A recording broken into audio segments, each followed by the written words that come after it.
So it's in the area of non-stationary patterns. I mean, the panel data collected over time, and also, of course, cross-sectional units.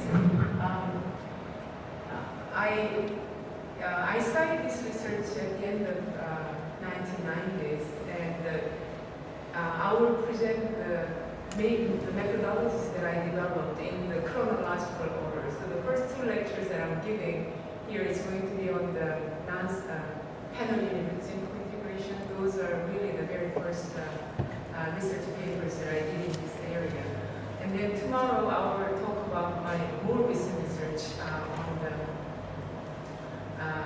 non-stationary patterns. That's going to be, first lecture tomorrow will be the time series of densities representing distribution of some state variables. And then the last two lectures will be on high frequency patterns, where I use high frequency data to estimate the asset pricing models. With that, I will talk about the first paper. So I will first give you some background about the issues in panel unit roots literature. It was very active in the 90s, and then I will introduce the new methodology, nonlinear IP methodologies that I used to develop new tests. So I will first talk about the model that are typically used in this panel unit literature, and then I'll motivate some of the issues by talking about some of the issues in the existing theories to be able to eventually motivate the new methodology that we needed to perform. So basically, this is panel data model. So you have basically data collected across I, which represents cross-sectional units. It could be individual, household, countries, or industries, and over time. And then I have subscript TI, which means each cross-section may have different number of observations, allowing for unbalanced patterns. And often the data, the panel data that you use don't need to be genuine. So you could be using some survey type of data as well. So basically you have individual fixed effects, individual time effects, and time-specific effects. And then basically you have lag-dependent variables and the lag differences to capture short-run dynamics, and then the residual terms. So, here I'm going to also, the subscripts I represent basically that the parameters are different across the panels. So what you may impose that they are the same, that you're, by doing so, you're restricting yourself to get only homogeneous case. If you allow them to be different across panels, then you have heterogeneous panels. And then often the big talk about whether the pattern is correlated in this literature is referring to the dependencies of epsilon I, what's left in the error term, whether they are correlated across different cross-sectional units. And then here, testing for unit roots in this panel context is boils down to estimating whether or not the coefficient alpha I in front of the lag-dependent variable is equal to 1 for all cross-sections. So why do we look at this? Why, from the beginning this took off is because it is very important for testing important economic hypotheses. Some of them are used to test, some of the economic theories that are used as fundamental assumptions for many economic theories. So, and also sometimes it is important because it is when there are competing theories, you want to use data to see which theory better describes what's happening in reality. So, for instance, the first example, convergences of different economies. You can talk about cross convergences where you're asking questions whether the poor countries can ever catch up with the rich countries. So the convergence implies that there are no unit roots in all economies. And so I'll talk more about how you may formulate hypotheses. So basically you're asking questions whether or not catching up will ever happen. And we're also testing for various parities. Again, these kind of purchasing power parities or interest rate parities, those are basic assumptions people often make in international finance. And you do want to see when things don't work the way, or things when the data doesn't seem to support some of the theory, people want to go back and see whether or not fundamental assumptions they are making, such as purchasing power parities, are poorly. So many efforts have been made to use the data to see whether or not those hold. And in that context, the testing for unit roots are very relevant. So for instance, in this example, purchasing power parity, you're basically asking whether or not real exchange rates are stationary. So you have a nominal interest rates, and then you have basically in long term, real exchange rate is defined as log of nominal exchange rate minus log differentials of prices. So the purchasing power parity is a log of one price, which is often assumed in the context of international finance. They are basic assumptions. So if you do have purchasing power parity, there should be no units in the real patterns of real exchange rates. And then so people are using pattern unit as to get some empirical evidence for the theory. And for the gross convergences, as they were asking whether or not poor countries are catching up. Here, the test is used to see whether or not the two prevailing gross models, one is neoclassical gross model where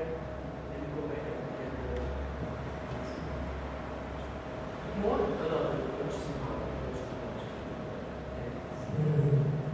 Can you hear me if I talk here?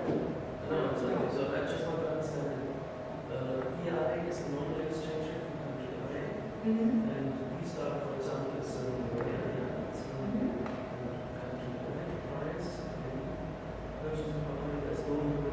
So we essentially need to check whether that's normal. Yeah, so they have to be stationary around constant. But this means you need multiple, you need a multiple testing approach, right? So you have to check it for all countries. That's right, jointly, yeah. So I will tell you some more, surely the limitations they have, which will motivate what we do. So certainly, things like this was actually very important, but empirically, people were using bivariate exchange rates, and they really, purchasing power parity should work, because really it is the basic fundamental assumptions we are making.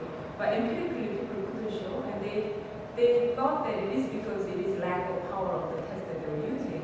So what people have thought about was, then why don't we use the panel data? And then that's actually what they did. To improve the power, they use panel, assuming that it is independent, which is really not the case. But not having any better way of testing, people assume cross-sectional independence, so that which is unrealistic. Then by imposing independence, you basically are extending the length of the sample, but thereby increasing, although many people knew they was unrealistic assumptions. And then there are other restrictions they have to impose, but people are very desperate to prove that what ought to hold in reality using real data. But for a long time, people couldn't. But it was very first effort people made to go into pattern. And then here in this case, it's a different story. Now in gross literature, there are two prevailing theories. Neoclassical basically saying that the marginal product of capital declines. So therefore, eventually poor countries with a smaller amount of capital now eventually should catch up. But endogenous growth models say that some of the capital, the production products, if they are accumulable, their marginal product may not be declining, thereby suggesting that there may not be actually convergence. So the people wanted to use, okay, they let the data speak, and they wanted to test these theories. Again, with the classical, new classical growth model, of course, then there should be convergence in the incomes. So for instance, the law of real per capita income is modeled that way. They have some common growth component pi t, and then economic specific idiosyncratic variations. If there is a convergence, the idiosyncratic, the economic specific variation should be stationary around the common growth. So people what typically have done is they extract those idiosyncratic part by looking at income differentials from individual country to some benchmark economy. Usually they are the most rich countries or average, but there are variations. But if you do it, I mean you can do that across countries or across different states in the US, for instance. Often they use Connecticut, which has the largest per capita income in the US. So anyway, you look at the income differential from the benchmark, and then you test for, basically here you're testing whether or not each and every income, the real income, are stationary. And here when we say stationary, it is stationary around common growth components. Another important context is often we are interested in, we do regressions, right? You want to explain some something using some explanatory variables, but often you are faced in a situation where often people believe that they are not stationary. Then unless they are properly co-integrated, they are not meaningful, and they are called spurious. So you may get significant result when in fact they are totally independent. So for the interest of just making sure that you're looking at reasonable, sensible regression, they have to do as a pretest co-integration test, which, I mean, the unit root test, so the residual should not be non-stationary. It should be proper stationary process. In that case, you fit the model using the usual simple ORS and see whether or not fitting regression error is stationary. So it's first stage pre-testing, so that your main analysis, the simple regression analysis, whether you can interpret the coefficient the way you do. So because of all these practical needs, the probability is really too hard. But my contribution there is, I was really stunned when I first heard that most of the people at the time when I first got into this literature, they were assuming independence cross-sectionally. And you saw the example, like incomes over the exchange rates. The economy, OECD countries, exchange rate, they cannot be independent. And I really thought why that's happening. And then even though everybody knew that it was unrealistic, and so, yeah, go ahead. Can you give me some empirical idea how big these benchmark regions are? In the and where this has been, I would like to see some references because in this Brenda and I are working on migration, not for unemployment reason, but migration because of natural hazards, for example, drought, flood, etc. So we would like to see whether we can apply this. The only thing that I know, actually this particular example on migration. Migration example is an email I got from some Italian. They were studying this migration, Italian economist sent me an email. And this is my second lecture, co-integration test. He wanted to use the first penalty to this, and I just got this motivation from him, and this really motivated. Other than this, I don't. But the benchmark that I was using in the earlier example, it was actually in different one example that I know is when you were talking about income convergence across 50 US states, the benchmark was one state, which was state of Connecticut. One state. The income of the state of Connecticut was used. And then they look at income differential so that they get rid of these common growth components. In that context, they introduced the benchmark states. So in that, well, what you said makes sense. Migration can happen due to. So in that case, you might have, I don't know, but probably different contexts may have. Yeah, migration may happen because of income differential. That means urbanization. That's what I'm interested in. Urbanization. So okay. Chinese cities become bigger and bigger, right? Yeah. And that's what. If you could give us some references, that would be fantastic. Yeah, we can look into it, but I only know the migration flow. People are looking for places to. So there, explanatory variable there are unemployment rate differentials and income differential, those kind of things that indicate promising better job opportunities, things like that. So does it apply to all these African immigrants? No, actually, I think you have to have well-defined benchmark reason. In Italy, the person who emailed me, they have some reason, they have some kind of distance too from the physical benchmark. So I think if you do it from the whole country, I think that probably you have to have more information from the particular example, I guess. So if it's a hazard from nuclear plants, then maybe the location of nuclear plant might be the benchmark place. Yeah. We have references. You can give us references. On this migration flow, I think I can give out my application. Do you have a copy of the slides somewhere? Yeah, I gave her the slides. Tomorrow we can have a copy of those references, yes.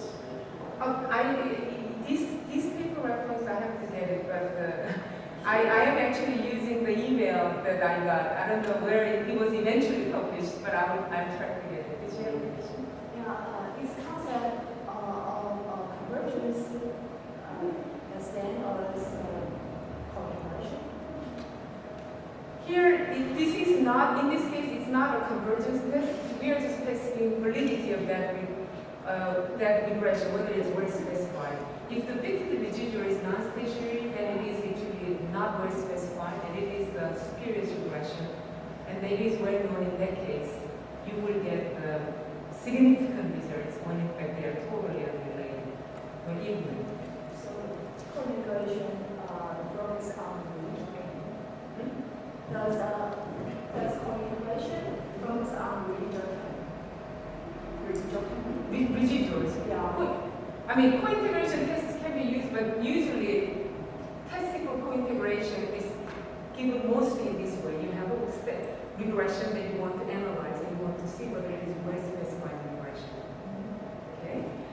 Yeah, I know the Wolfgang want me to finish by 3 o'clock, so let me move on. And so let me quickly tell you about earlier work. As I told you, these are all the work that assume cross-sectional independence. Basically, they were assuming independence so that you can basically attach the other, so that you're making a really long observation, hoping to have a better power of to get the result that they believe to hold. And then the more recent development, including my work, I did you allow for cross-sectional dependencies, general form, and then I use nonlinear ID method, which I will talk about, and all the other work they allow for correlation in a specific form, in particular in the factor structure, common factor structure. So, but there you have to impose some kind of a structure to it. But in my approach, I don't. I just allow them to be generally correlated. Because in many cases, our interest is not in the covariance term, but the coefficients. So this is very first paper which was introduced in the literature, but you can see that this model is very, very simple. First of all, they allow, the coefficient is assumed to be the same for all cross-sectional units. So they are imposing homogeneity. And when in fact, homogeneity is very restrictive, as you know. If you reject the convergence, then they're forcing them to converge at the same speed. It is not realistic. And here, if you specify this way, in very simple case, you're testing whether or not alpha equal to 0. Assuming homogeneity actually buys you a lot. I mean, when you're assuming something restricted, you do it only when you get you something, right? So actually, once you do that, you can write it as a double summation, like this. The OLS estimator can be written as a double summation, and you can easily write it out this way. So when you have this, under the null of non-stationary unit, these are heavy, so you normalize by this, and over here, you normalize by that. And then now T and N are dimensions for time speeds in the cross-sections. And then what they do, if once you can write it as a number summation, you can actually do sequential asymptotics. First, you fix the cross-sectional dimension and let the time series go with it. Then you have this first stage approximation. So this first sum there is represented as functionals of Brownian motion. And over here, too, this is now the stochastic integral. And then you do second stage asymptotics by letting the cross-sectional dimension go infinity. And this converges by normalized number to mean of this guy by centering the theorem, something like this. And this integral you can easily evaluate to be 1/2. So, assuming cross-sectional independence, and then the independence here is really important. Independence and homogeneity, you can easily drive the asymptotics, and then limit is normal, so you can do standard.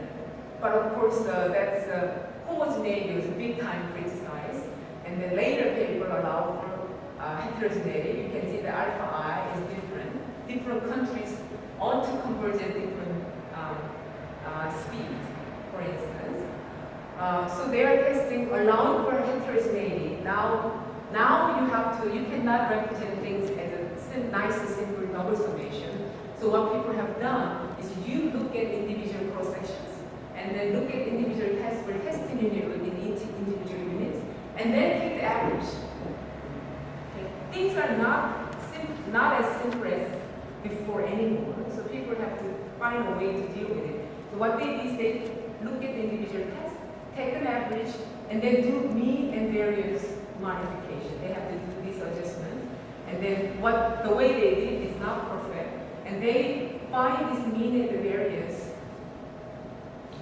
assuming that you have infinitely large time, and of course you don't, so you can immediately see that there will be finite sample approximation errors going in.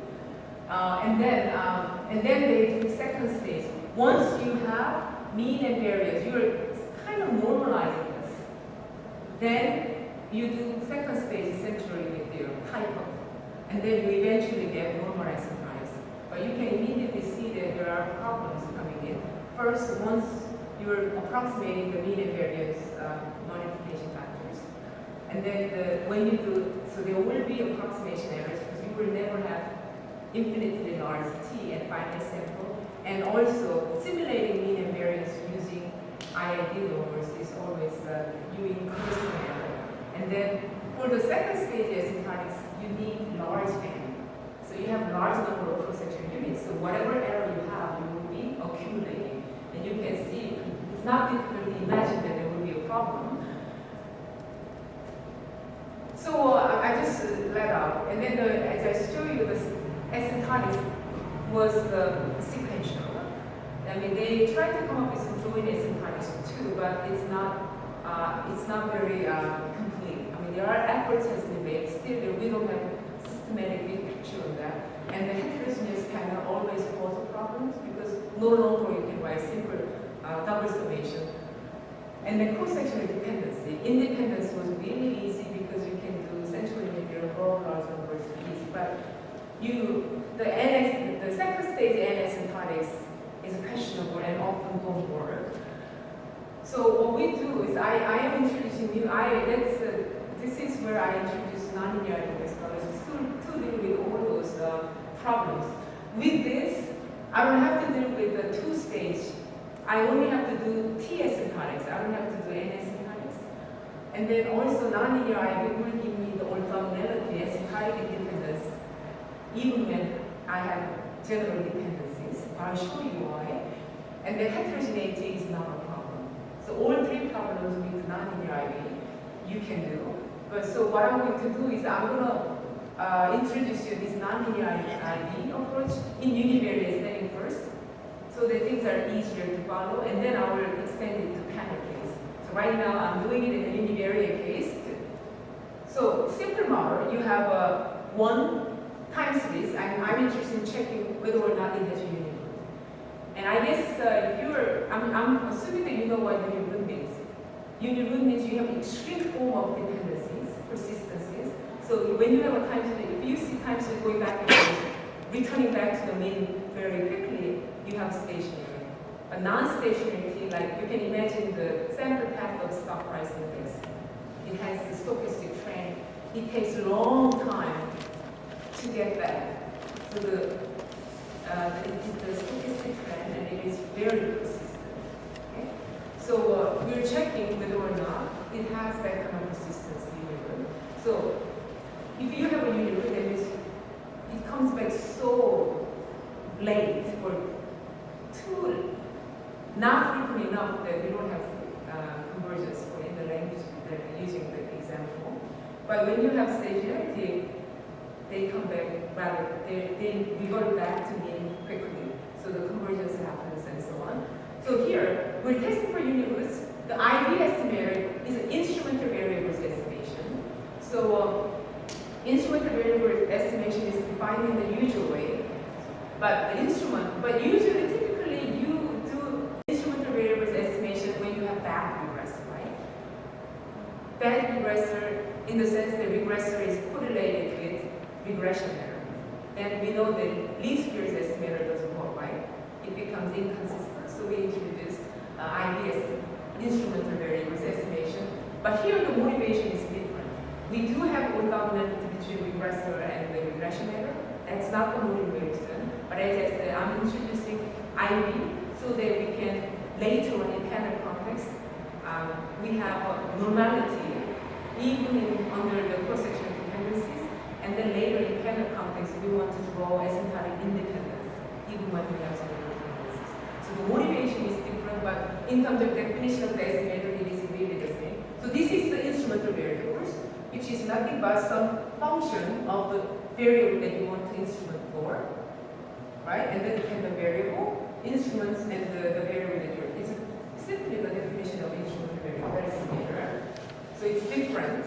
If you have a least square, OLS estimate, ordinary least squares estimate, you have identity function. Basically, F is identity. But here, nonlinear ID, I call it nonlinear ID because I'm taking nonlinear transformation of the variable that you're testing for. So that's basically your, and then the T statistics defined from the ID estimator that we just defined. In the usual way, estimator minus the variable you hypothesizing, which is 1, and the standard error gives you this expression. So I want to analyze, and at the end, I want to give you the answer first. This will converge in distribution to normal, standard normal. And then that is very different from usual union asymptotics. You don't. If you have usual OLS estimator, it will be a function of running motion, which is non-standard, skewed, and so on.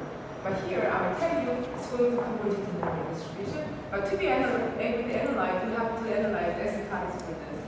So you can immediately see that we have to analyze asymptotics involving nonlinear transformation of the non-stationary process, right? So nonlinear transformation, remember the time series here under the norm, it's going to be univoc process, it's non-stationary. So we are taking nonlinear transformation of non-stationary process.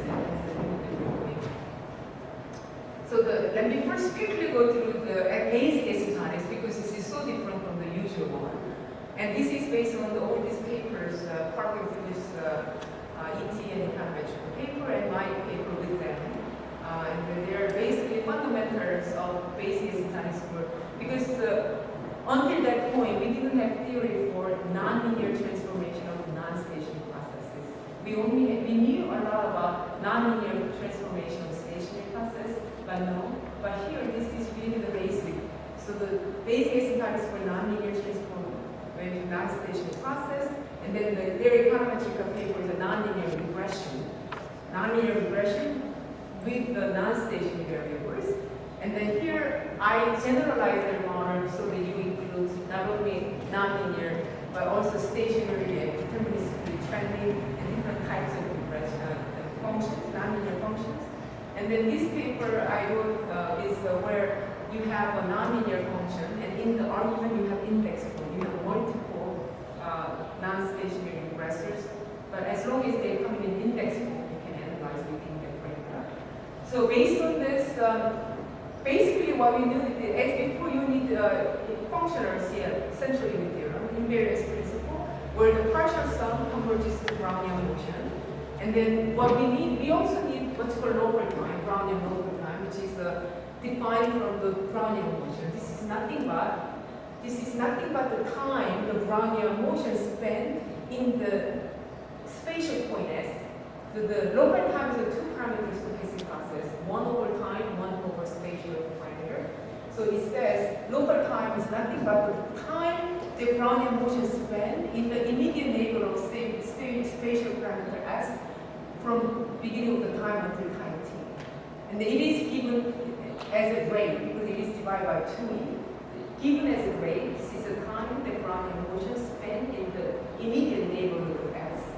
And then another thing, these are very well known in stochastic process literature, standard textbooks, sorry.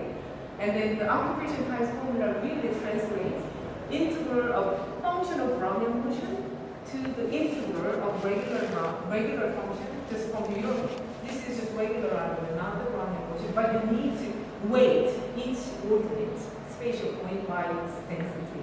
I mean, this is for local time, but it is just like the density. And a lot is known about the local time and also about this kind of occupation times formula. And this works for any local integral function x. So if I show you the picture, this is a typical sample path of Brownian motion. It will look like the sample path of stock price index or things like that. And then but I wanted to look, I'm just going to introduce local time. And I wanted to look at it differently. This is of course time, right? Time. And this is the value they took. This is certainly one view, and typically we view it this way. I'm going to view differently. And now this is the spatial axis. This is the value, and this is the time. Now, if I look at this point, you can see that this Brownian visited this point many times over here, over there, right? But if you look at here, that spatial point is visited only a few times, right? So you can see the frequency of those points visited by this Brownian motion, and this is the estimated local time. And you can estimate it in the usual way that you do density estimator. But if it's this kind of non-stationary case, we don't have a time invariant density. So we don't have density concept. Instead, we have path by path local time, right? It's a random. So if I plot them together, you can clearly see that this local time is representing frequency of this Brownian motion visiting each spatial point. And these are the things that will appear in the asymptotics of nonlinear transformation of non-stationary process, which is very different from standard analysis. So basic asymptotics for nonlinear ID. Remember this. You have to remember these three things that are appearing in the definition of t-statistics, right? You have to know where this guy goes. You have to know where this guy goes. Then you can analyze the asymptotics. So for that, this is now all the things are necessary. Now we're ready to analyze this. So this guy is going to be. Now I'm going to look at integral function. Of course, now you can. It's not difficult to imagine that asymptotics will be depending on what kind of transformation that you're doing. In the asymptotics will be depending on what type of function that you have. And I'm going to look at, first of all, integral transformation, and that's actually, that particular transformation is what we need to achieve asymptotic orthogonality. So integral function is basically function that integrates. Integral is well defined, right? With some regularity conditions, but generally you can normals, anything that looks like density, anything that integrates with positive numbers with some regularity condition, of course. The first line, I just did nothing but continuous time approximation. Okay, so now sum is replaced with integral, right? So that's basically the Riemann integral representation. And then I just use occupation formula, remember? The function of Brownian motion can be written just as a function as long as you weigh it by local time. And then I do just change of variables, nothing else. And then the last step I do, now local time, and I do local time asymptotics. Now this thing, I mean this is not trivial actually, and you can see that the proof of this is very, very involved, but I'm just giving you heuristics so that you can, if this is not my achievement, I'm just using their results. So over here, you can see that basically what's involved is the continuity of local time and the dominating convergence. Here you can see that this guy converges to 0, then you can take this out. So basically at the end of the day, with that normalization to n, you have this limit, which is nothing but integral of the function that you use to create your ID. And then the local time at 1, 0. The 1 is not that important. What's important is 0. The spatial point 0 matters a lot. Because integral function, by definition, if you have a big argument, you have to assign something very small, right? Otherwise it's not going to be integrable. So in the asymptotics, what matters most is what's happening around 0. So this is exactly why you have a limit given as this.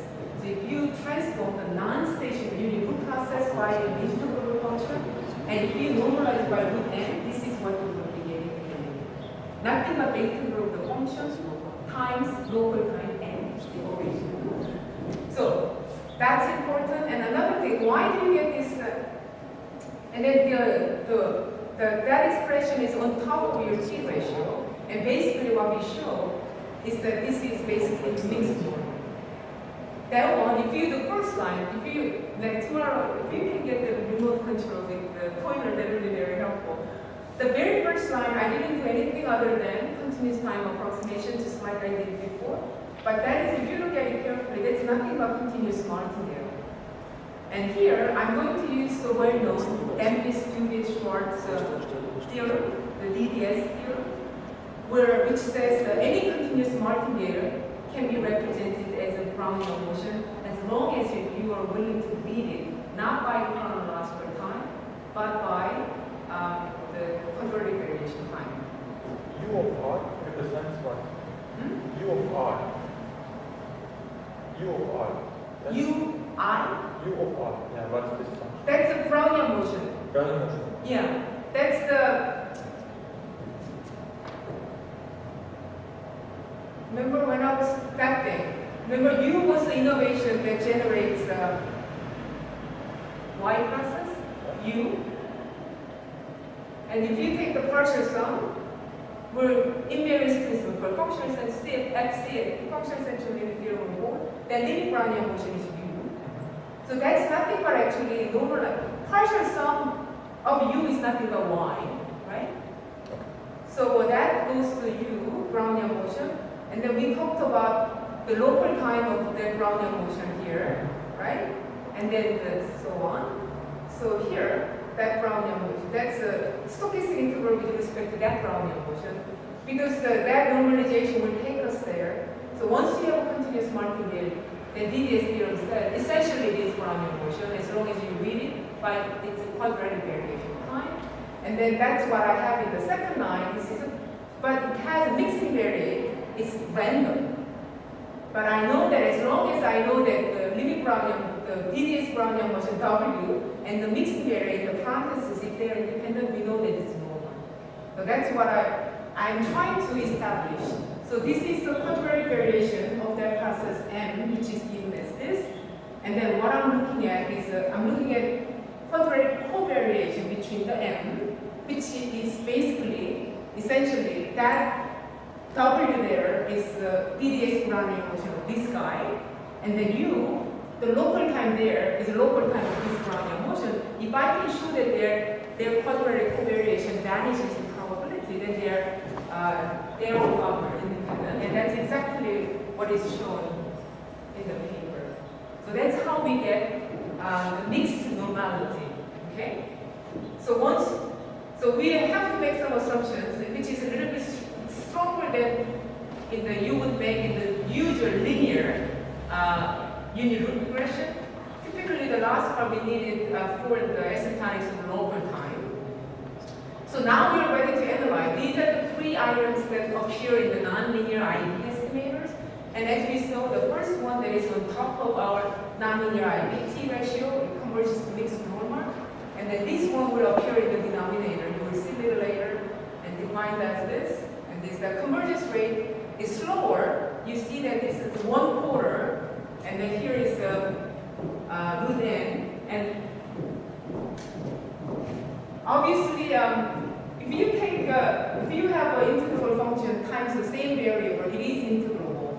And this one too, if you take square of integrable function, they are integrable. Now, convergence rate, you need normalization root n, which is less than usual n, meaning that it is converging slowly, which is not surprising because integrable function, you are in a way attenuating the effects, especially for the larger arguments. So that's why overall you have, now we have asymptotics for nonlinear IB at the square root of n to the quarter rate, it is consistent and it converges to mixed normal. And then the limit variance has this term there. So of course, for it to be properly defined, we have to assume that this guy is not equal to 0. And we take that as a validity condition for our instrument generating function. And if that's the case, then our nonlinear IB estimator is consistent and convergence rate is n to the 1/4. And then they are given limit distribution is mixed normal. And T statistics clearly is standard normal. On the other hand, if f is integrable and this is equal to 0, as you can see, or as this IB estimator is inconsistent because IB fails. Here you can see that that validity condition or non-orthogonality condition is very similar to the IB requirement in the usual instrumental variable case. So this is basically, so I established asymptotic normality and convergence rates. And then we just derive the orthogonality, the validity condition for IB instrumental generating function. But now I have done for one time series, but I can tell you that if you have a panel, this is going to happen for each and every panel. What I will show later in panel context is that actually the limit distributions are independent of each other. So basically, what I have for you do nonlinear IB estimation and construct T statistics using nonlinear IB. That T statistics will all go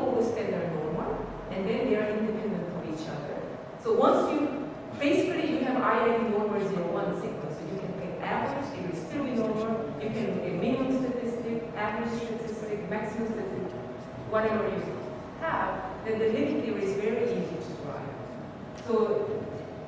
So I think it is, I was actually excited, and then I took that. I mean, this one was very obvious from what they have done in the earlier work.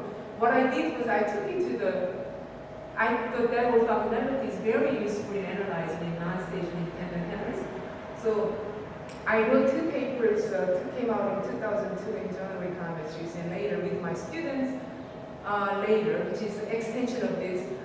And then I wrote a survey paper on it's very, if you want to read the heuristic introduction to nonlinear, I think this is what I wrote in October.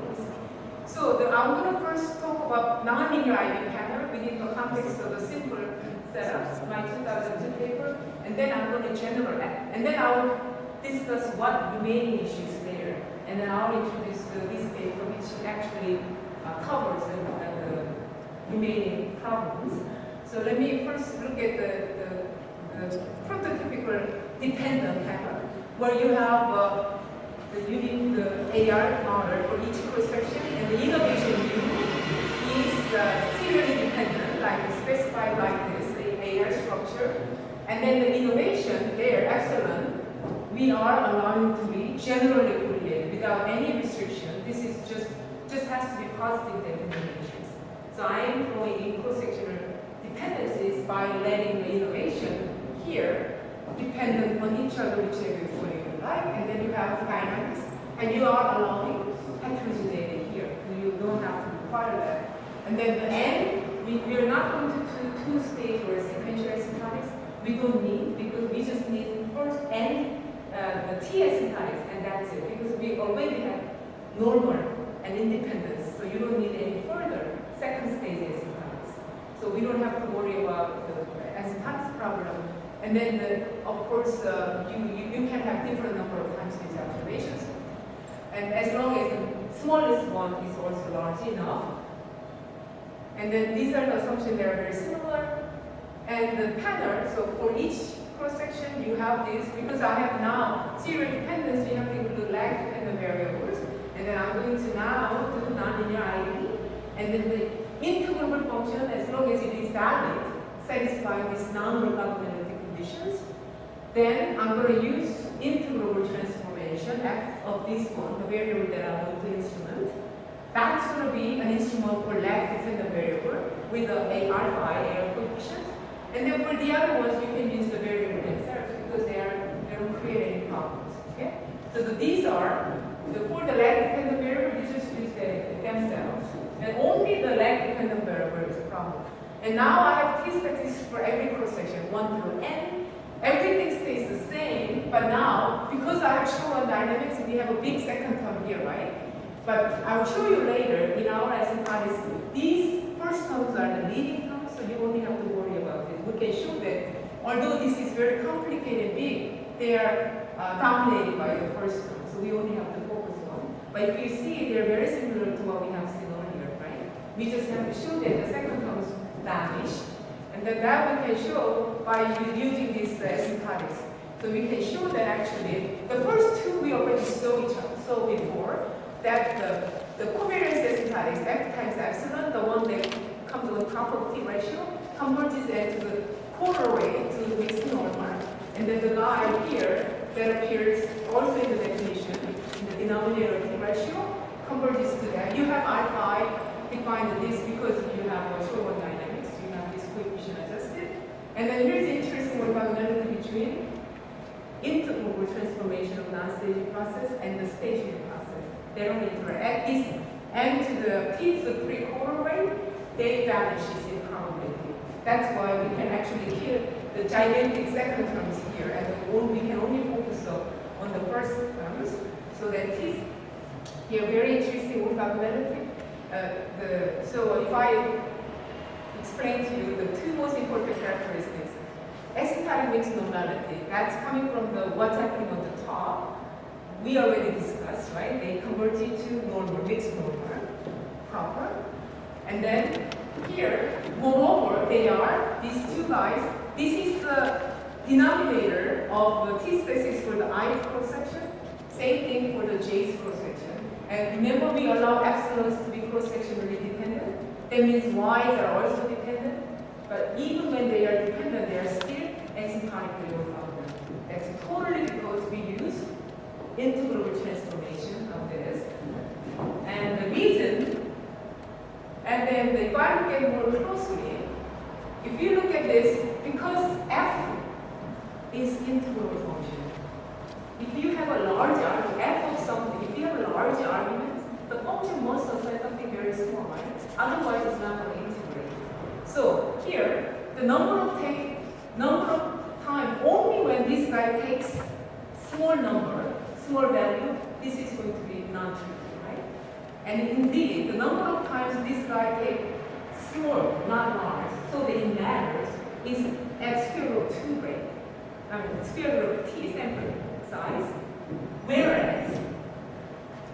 Whereas, and that's why, and this is actually, if you can imagine big matrix along the diagonal, if you look at the covariance, sample product of these two, fyi and fj, along the diagonal is this way, with t rate, and they will survive. But off-diagonal terms, if you look at them, that those are the terms appearing on the off-diagonal terms. So they are basically expectation of this guy, but now I have product of two f's. So this is going to be non-trivial only when both yi and yj are small, right? So one taking small value was with square root of t, but now both of you have to take small value. Otherwise, because they are product, as long as one doesn't take, one take big, then f will be very close to 0 and will vanish. So the rate is, in that case, much slower, it's only t, log of t. So if you normalize in such a way that the diagonal terms survive, which is routine, then the other guy will die. Basically, that's how we achieve asymptotic orthogonality, even when you allow them to be correlated in whichever way you like. So, theory is that individual, as long as you have, these conditions of time is because we are allowing unbalanced panels. You can have different sample size depending on which cross section you are, but you cannot be too crazily different. But it's not, it looks complicated, but it's not difficult to satisfy. So individually, nonlinear IB, the t-test goes to normal. More importantly, they are asymptotically independent. And as I said, that would really give us a basis. Basically, in the limit, asymptotically, nonlinear IB t ratios are nothing but IID standard normal. So you can cook anything you like. Okay? So you can take the average, no problem, equals to 1 or 0, 1, right? And that doesn't matter whatever sample size, cross-sectional dimension you have either. And could be anything as long as your time dimension gets large. And then you can deal with the models with individual fixed effect. I'm generalizing it so that you have individual fixed effect, no problem, as long as you take the d-mean plus, you take away the mean. But one thing important is that you have to take not the full sample mean, but adaptive mean. So you use samples up to t-1 only to take the average. And that's it. Why you do that? That's because we want to maintain, remember we had stochastic integral, so we want to have martingale. So that when you take the mean, you don't want to take the end of the sample, that means then you would break the martingale problem. So as long as you take the mean away by using the samples up to t-1, everything stays the same. Okay? So the individual fixed effects can be easily, and then these are the linear theories that's involved, and then you can allow for individual time effects like that, but you have to adapt to it, detrending, adaptive detrending again. Detrending is a little bit more complicated, but basically you just use data up to t-1 and detrend them accordingly. This is nothing but, it looks complicated, but it's nothing but applying OLS estimation to that regression using the data up to t-1. Then you can, the theory just follows. And then that's about, until that is my basic theory, yeah. Also seasonality you can put in. You can put seasonality in as well. I'm sorry. Seasonality you can also address.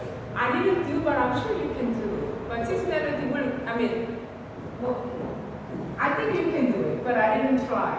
But it's, because it was already getting, in this paper I didn't want to do it.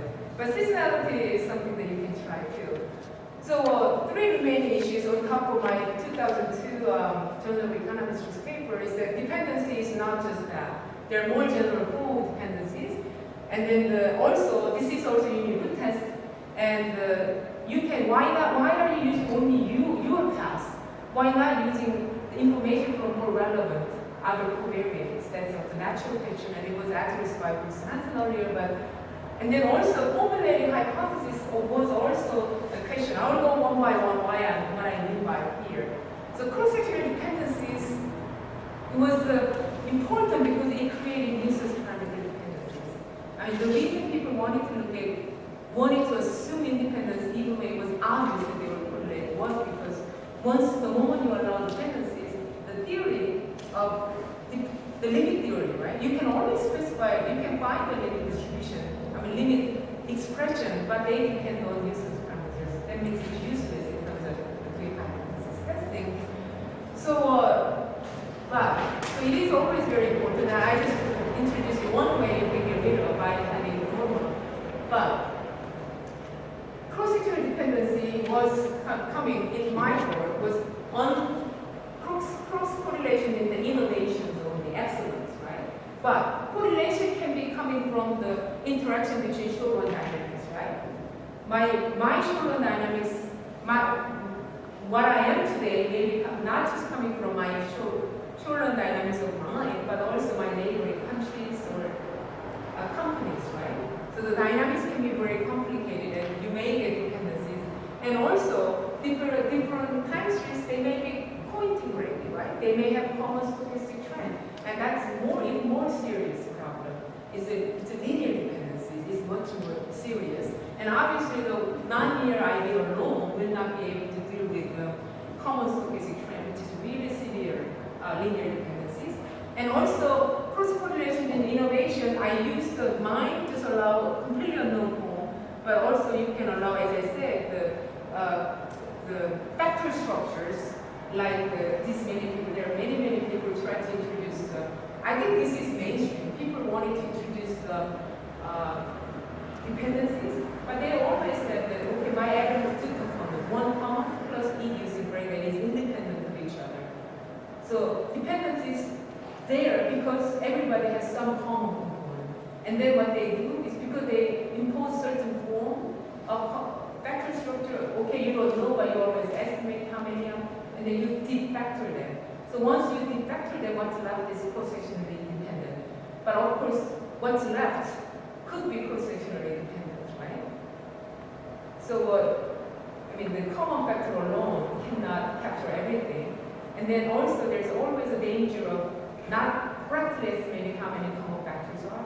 So if you miss out one, even if you took out the major one, whatever weaker one, remaining ones, could be creating cross-sectional dependencies. So I always prefer just, if studying covariance structure itself is your main interest, and if you're going to treat them as a nuisance, I want it to be completely general.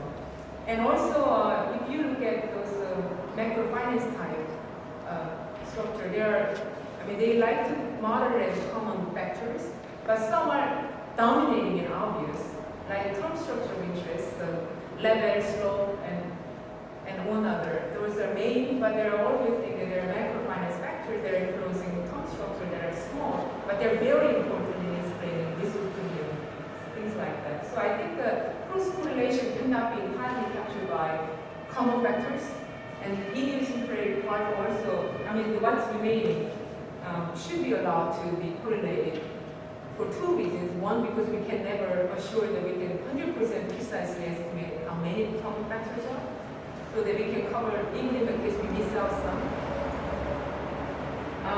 And then, more than anything, they are not our primary interests. So why are we running the risk of specifying something when in fact there is also danger that you may misspecify? And the use of covariates is a very important issue because it was actually in mid-90s it was very important because the unit roots and co-integration tests were known to have very low power. And then Hansen said, why don't we then use, instead of looking at our own tests, why don't we use other meaningful economic covariates to boost up the power? If you can find economic covariates. I think the idea was very good, but it didn't survive then what covariate? So people say, then what? So it was implementing it wasn't that easy. People wanted to, because you have to come up with it on your own. It's like finding a good idea. It's not good. And also, because if you allow covariates, then the limit theory dependent distance parameter precisely describing correlation between the covariate and the regression error. The more the covariate is correlated with the original error, then more it will eat up. So they're making the estimator more efficient. But then there is a nuisance parameter. So it didn't take off. So, but I really like the paper, so I wrote with my students and my colleagues, then why do we bootstrap? If this nuisance parameter dependency is the only problem, then why do we bootstrap? And that's the work I did. But also in that case, still looking for good covariates was an issue. But now, in the panel unit, panel context, it's easy. There are many natural candidates for covariates. And then the nuisance parameter problem, as long as you use my nonlinear ID approach, you can deal with it as we just saw. So, and then potentially, the natural candidate for covariates are like, because you allow procedural Jordan dynamics, dependency causes you a problem, but it also gives you an opportunity like this, right? Because of its dependency, now you have a natural candidate for covariates. And then potential co-integration, then the linear combination of error correction terms can also be potential candidates. And also, you can also include some idiosyncratic unit-specific variables too.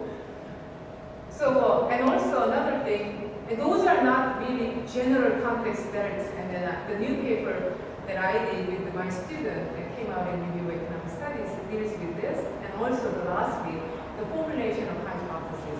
I think that usually the panel unit root test, as a norm, they say everybody has a unit root, and they say I'm testing it against everybody is stationary.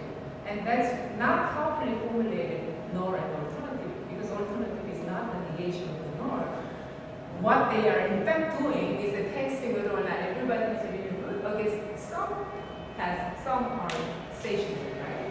So this is more properly, and this last one is actually very interesting because it's a composite norm. You're saying that some have a unit root against its negation, everybody is stationary.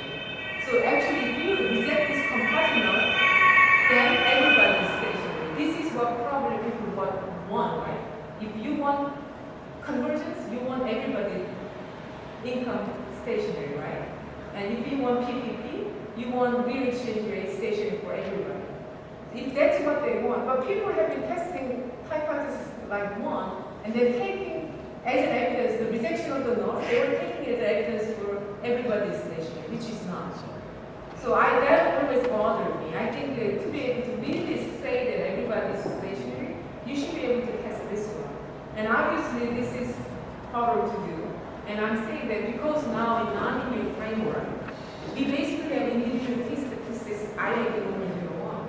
You can look at all the statistics. You can look at maximum. And you can see that here, unit root. Some have unit root and you're testing that everybody's stationary. So if you look at maximum of individual statistics, less than critical value, then we know that everybody is less than stationary, right? So it is proper to look at maximum here. On the other hand, here you're testing everybody non-stationary against the some stationary, right? So you should be taking, you should look at minimum. Whether the minimum is less than something, then you actually, the hypothesis B can be more effectively tested. So this is basically what I found. So all the tests, especially the average type of statistics, is although they are formulating hypothesis like B, which is proper formulation, they are effectively testing hypothesis A as testing everybody unit root against everybody's stationary, because they wanted to use the rejection of the norm as an evidence for everybody's stationary. And obviously it's not efficient for B, and that average type of statistics cannot be used for composite norm in C. So for that we need to consider all the statistics as I mentioned. So here comes the general unit root model. So you have same thing, now we have additional term because we want to include covariates. W, that can be lag error correction term, coming from the fact that they can be co-integrated cross-sectionally, and the lag differences from other cross-section, there's a Shortland dynamics correlation, and the individual covariates.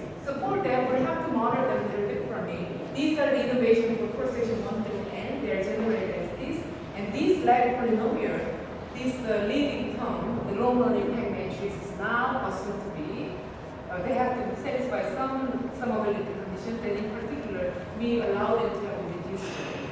So there are m unit roots, then there are these many point-to-point relationships, and then as before, you can allow dependencies like this, unrestricted. So there will be still correlation of the innovations, but we also allow the linear dependencies to do point integrations and Scholar dynamics dependencies. So this is in this sense truly general, and this model does allow for all this, right? We do allow for innovations, right? Correlations in innovations, common stochastic trend, and the co-integrations. And then we are using covariates, and then all the coefficients there are allowed to be different, right? They're heterogeneous in very general sense. And then we do nonlinear IB estimation, but the unit root, we are not going to do the simple augment the decay further, but we're going to augment further by including the covariates. So I call that as a covariates augmented over regression. And then we'll be doing IB estimation slightly differently. Now, all the cross-sections will have instrument functions, they're different. Now, they have to be orthogonal to each other. So not only they have to satisfy the validity condition that we have, right? Non-orthogonal condition. I mean, the integral that cannot be zero, you know why? We compare to the denominator of the IB estimator. But then these two instrument generated equals to cross-section I and J, they have to be orthogonal. Okay? So that condition must be satisfied too. So for the IB estimation, we basically will use orthogonal transformation, the nonlinear transformation of lag-dependent variable using orthogonal functions, cross-sectionally. The only difference is that, so we augmented using the covariates, and then now we're using not the same one. My first paper, I used same integral function, but now you have to have orthogonal ones. And then what kind of things can be used? Obviously, you can use good base, the harmonic functions in the L2, which is a very well-known orthonormal basis for L2. And then in particular, if you choose odd numbers, they satisfy condition, validity condition 1 and 2. Yeah. You just need an orthonormal basis for L2. No, you have to satisfy the other condition too. They have to be, you have to satisfy the first condition. Sense if you orthogonize with respect to the normal dimension. Yeah. I mean, polynomials. Orthogonal with respect to the scalar product involving the normal dimension, the Gaussian dimension. So, Right. I mean, you mean that as long as you have orthonormal basis, that's the first condition is already satisfied? You said that you need an orthonormal basis for L2, and you chose 1, and you inherit. And I'm saying it can be another one. It doesn't have to be that one. It could be another one. So why did you choose that? Oh, why? Because I was looking for one and I just ran into it worked well. Well, no particular reason, and I just was looking for basis. In the first case, even when I was looking for one, I needed a function the satisfying that condition. Well, actually, the first condition was so again, there is no unique. So there is no magic reason why, but I picked this one, and it certainly satisfies one. But there is no, I don't have optimal rule for choosing one particular basis versus the other. That would be my next question. Is there But- an orthogonal basis? But there is actually, but I can tell you in a simpler context, when you need only one function, I needed to, how integral that matters, right? If you're really integral, then you're going to assign small value really quickly, right? That means that you're killing your signal basically. I mean, the convergence rate is lower if you use integral transformation. And then the more integral you are, the more quickly you are killing the information. So what I did in my first paper, I let it decide the curvature, how quickly it dies, depending on the data. In particular, it depends on the sample size is inversely proportional to square root of the sample size, and also the standard, how much variations you have. So if I have a sample path that has a lot of variations, then you can go, it's inversely proportional, and the sample size too. So there are, but in theory, anything works. In terms of practical implementation, in my paper, I let the data choose using the common sense, because, so good point.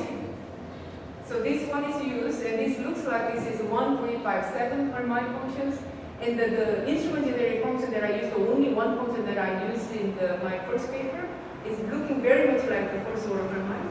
And then when I say curvature means how quickly it goes down, I chose the speed at which it goes down. So to be dependent on the sample size and the sample variations. So if you're interested, you can read those papers in detail, the simulations and data work very in detail. You can see them. And then the same goes. Basically, you have nonlinear ID for everybody. Same thing. You have even bigger second term, and I tell you they will all die. Good for us. Only the leading term matters for us. And this is very essentially the same as what we have seen earlier. Then we have asymptotics. What's coming up on top of ID makes normal at the slower rate, but still will go. And then the others, and then again the interaction between the lag differences and the integral transformation of unit root process converges in probability 0 as long as you at that rate 3/4. And also this is stationary covariance. Okay, it's not surprising that at the same rate it converges to 0. And there it comes. And then we have we still have asymptotic. Now this is happening at the individual level. Now we're talking about asymptotic orthogonality. It's still happening even when you have this general dependency, even including the cross-sectional co-integration. But now we have Fi and Fj. So basically I'm doing continuous time approximation, so we'll be able continuous martingale 1 and 2, I and j. And then they are asymptotically, again, I'm to show that I can get a quadratic covariation, which basically look like this.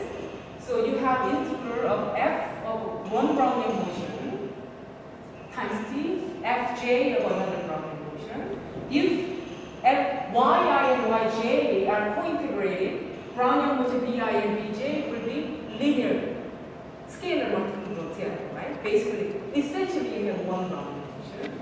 So let me look at even closer look, and let's for now forget about O'Hara's letter and say that they have same sample size. So when those two Brownian motions are non-degenerate, i.e. they're not co-integrated, they're distinct Brownian motion, in that case, the term that appears in their quadratic covariation is basically that one, without t up there. But if they're degenerate, that happens when they're co-integrated, and that one with t, root t, is this. So i.e. it's not going to go away. It's not going to go away. So how to kill this? By making these guys orthogonal to each other. So it's going to be 0, so they will die. So that you will have asymptotic orthogonality even when they are linearly. That's why I require orthogonality.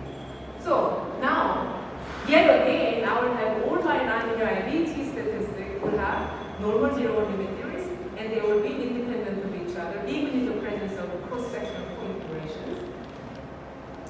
So you can look at average statistics for the first type of the hypothesis, and you can look at minimum when you're testing whether everybody's unit root against some stationary, and you can look at maximum when you have composite number and only some have unit root against everybody's stationary.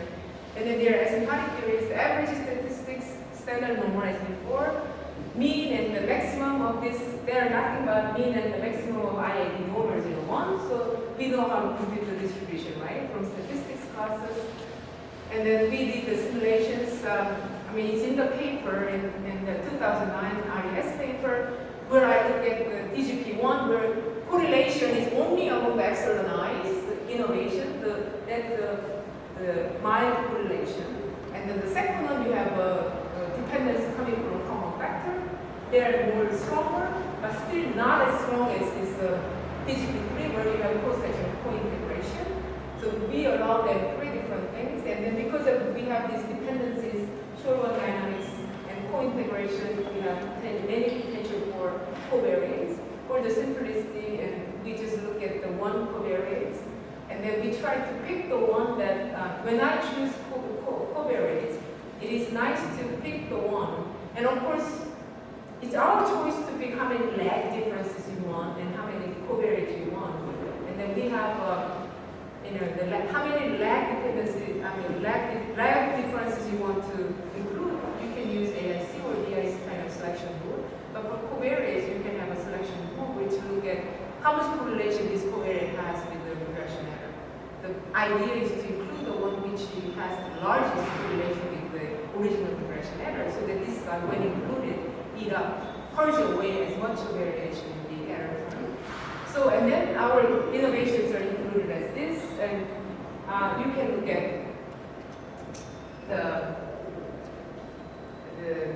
and then the dependency, the correlation, again, you have a choice how much variation you want to include. So what I have done is you basically generate n by n, energy of cross-sectional dimension, and then you construct very easily this orthogonal matrix like this, and then you have an n-dimensional diagonal matrix, and you use this spectral representation like this. So you have this, you generate this H matrix, which is orthogonal matrix, and the lambda along the diagonal, that is, I look at the ratio between the two here. I pick the eigenvalues from little r to 1, so that the bigger the r is, the maximum being 1, you have a spherical, so there is no correlation, cross correlation, and then you can allow as much as you like. As close to 0, you have to the point that you can have singularity. So in the simulation in the paper, we go up to 0.01, 10%. So there are many different ways you can introduce. So the simulation is not trivial. You can control the amount of correlation you throw in through the correlation of this, but through the co-integration that you have, or the common factor, you have vector loadings, how you will get them. So there are many things. So my simulation cannot cover everything, but it is.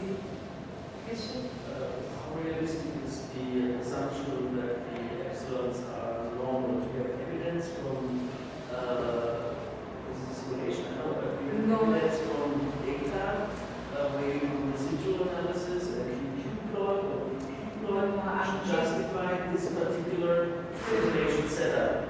No, we didn't. But now that we are including all potential correlations through the common factors, co-integrations, this is for the sake of simulation we are doing. But for the asymptotic theories, we don't have to have normal. This is just for the simulation. In our theory, we don't need normality. But for simulation, we just generate. In the simulation, you will apply later, you will apply the theory to the simulation, right? Right. So it would be nice, actually. I would have preferred that you would simulate from estimated residuals from the. Right. That's. So it's a kind of bootstrap simulation of real data. But I just love real data. Well, I think you could do, if I had done empirical work before this, then I could use that estimate the covariance estimate to simulate. That could be possible. But that I didn't do. But here I have plots that you cannot see very well. But basically, if I summarize in words, when you have co-integrations, definitely the model that includes as it covariates the lagged co-integration error fraction terms, they did better. So when you have a really cross-sectional co-integration, you have to do something about it, including lag co-integration error that did help. And then for the test of minimum, the hypothesis B, where you're testing everybody stationary against some, everybody needed against some stationary, minimum statistic was most powerful. And then for the last one, composite case, where you're testing whether some having minimum against everybody stationary, maximum did better, because the other test average was not just that. And the empirical studies, yeah. Well, this one was actually the reason we wanted to come up with a better way of doing it was those like testing for fundamental assumptions like purchasing power parity, or whether or not the competing theories, which one's really better describing what's happening. We were getting still mixed results. No one is really winning. We're still getting mixed bag of results. And what we have done, I mean, this is the most commonly cited the PPP, purchasing power empirical one. They didn't, their results are not coinciding. But what we came up with, we applied this to this, the IMF international fiscal data over this exchange-based data.